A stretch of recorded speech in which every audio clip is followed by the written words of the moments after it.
Nearly 10 years after the Fyre Festival collapsed into one of the most infamous disasters in modern entertainment history, Billy McFarland remains a figure who reliably attracts disbelief, fascination, and controversy in equal measure.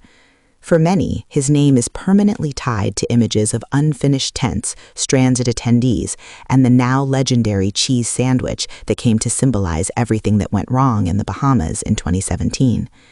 Yet McFarland, now in his early 40s, has not faded quietly into obscurity.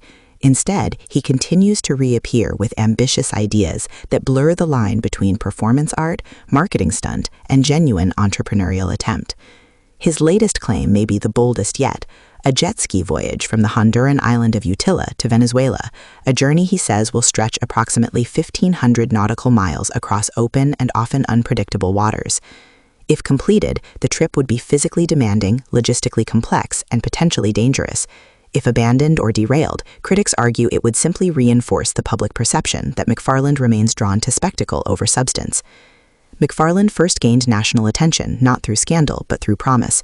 The original Fyre Festival was marketed as a luxury music experience on a private island, promoted by social media influencers, and tied to images of pristine beaches, exclusive villas, and world-class performers.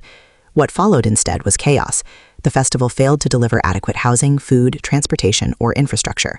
Artists canceled, attendees were stranded. The fallout was swift and severe. In federal court, McFarland ultimately pleaded guilty to wire fraud charges related to the festival and other business dealings. He was sentenced to prison and ordered to pay restitution totaling approximately $26 million to victims. He served roughly 4 years behind bars before being released. These facts are not disputed.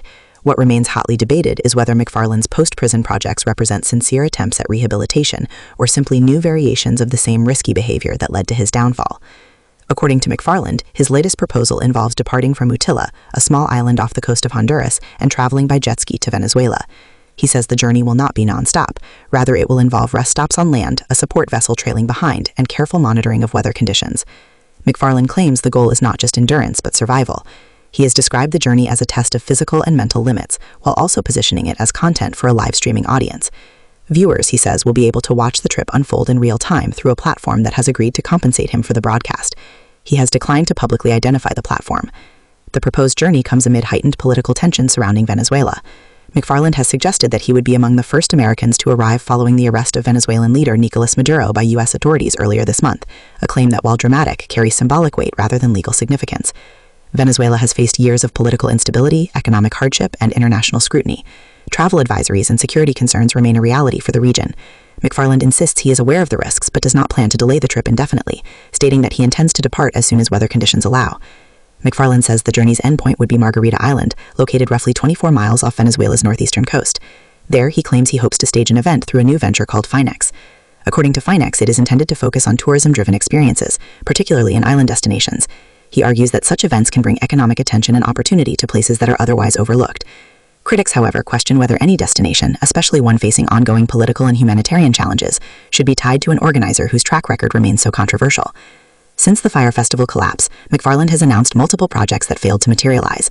These have included a proposed Fyre Festival 2, which was later postponed indefinitely, and a virtual events company that reportedly ended in litigation with an investor. Supporters argue that entrepreneurial failure is not a crime in itself, and that McFarland has the right to pursue legitimate business opportunities after serving his sentence. Detractors counter that repeated grand announcements followed by quiet cancellations undermine any claims of reform. One notable development in McFarland's favor is that he did successfully host a small concert in Honduras in December. The event, featuring artists such as French Montana and Bobby Shmurda, reportedly took place without major incident, though attendance was limited. McFarland has pointed to this concert as evidence that he can still execute real-world events. Critics respond that a single modest success does not erase years of broken promises. A key element of the jet ski proposal is monetization.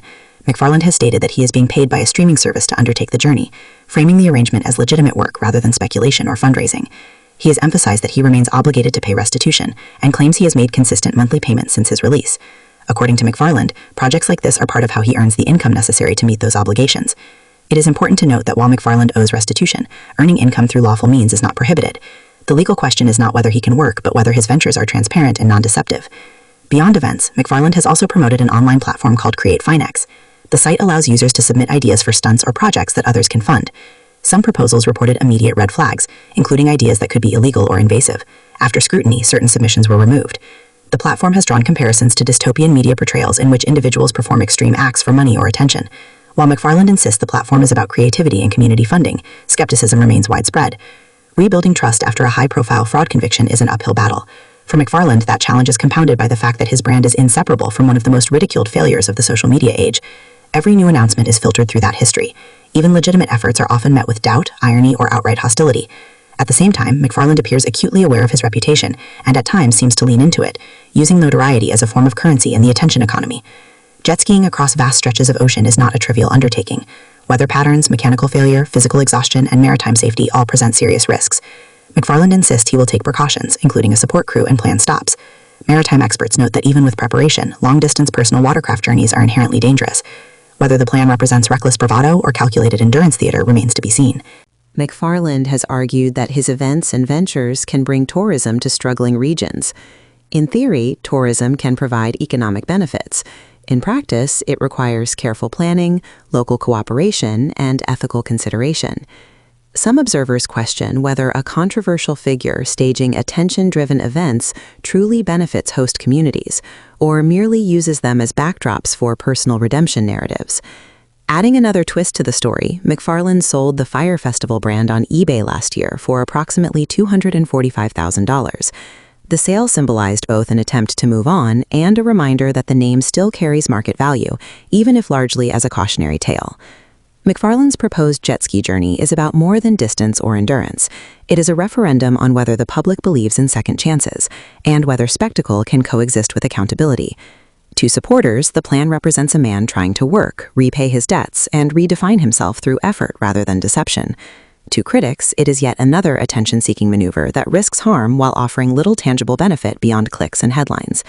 As of now, the journey remains a claim rather than a completed feat. Weather, logistics, legal considerations, and public scrutiny could all alter the outcome. Whether McFarland ultimately launches from Utila or quietly pivots to another project, the episode underscores a larger truth about modern media culture. In an era driven by virality, even notoriety can be leveraged into opportunity. For Billy McFarland, the line between redemption and repetition remains thin, and the world is watching to see which side he lands on.